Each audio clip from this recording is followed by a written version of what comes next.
নানু ভাই, আজকে তুমি কি গল্প শুনতে চাও? আচ্ছা নানু, বিটিএস কি? বিটিএস? কি হলো নানু, চুপ হয়ে গেলে কেন? বলো না বিটিএস কি? বিটিএস নামটা খুব চেনা চেনা লাগছে, কিন্তু মনে করতে পারছি না।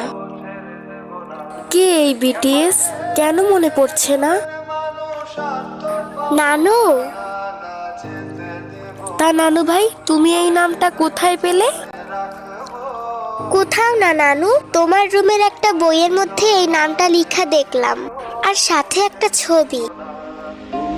ছবিটা কোথায়? ছবিটা তো আমার সাথেই ছিল, কিন্তু কোথায় রেখেছি সেইটা তো মনে পড়ছে না নানু।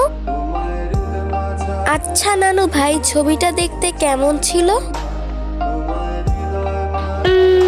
ছবিতে অনেকগুলো সুন্দর দেখতে ছেলে ছিল, আর মনে হয় 7টা ছেলে ছিল।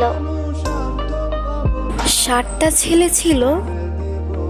চোখের সামনে কেমন যেন সবকিছু হালকা ভেসে উঠছে।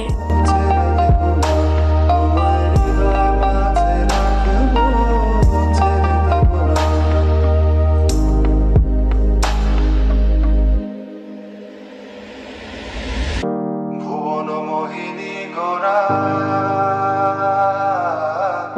মনিজানের মনোহারা। হ্যাঁ, মনে পড়েছে।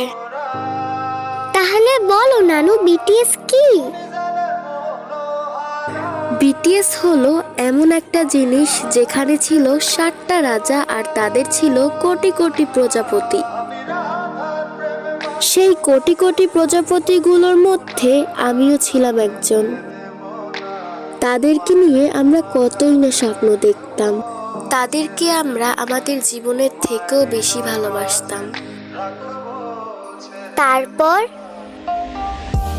সেই 7 রাজার প্রজাপতিদেরকে আর্মি বলা হতো। আর্মিরা তাদেরকে ভালোবেসে জামাই বলে ডাকতো। তাদেরকে বিয়ে করতে চাইতো, তাদের সাথে সংসার করতে চাইতো। তারপর একদিন 7 রাজা তাদের কোটি কোটি প্রজাপতিদের মন ভেঙে চলে গেল। তারপর? তারপর বিটিএস মেম্বাররা তাদের ব্যক্তিগত জীবনে ব্যস্ত হয়ে গেল, আর আর্মিরাও যে যার জীবন নিয়ে ব্যস্ত হয়ে পড়ল। ও, তাহলে এটাই বিটিএস নানু? হ্যাঁ নানু ভাই।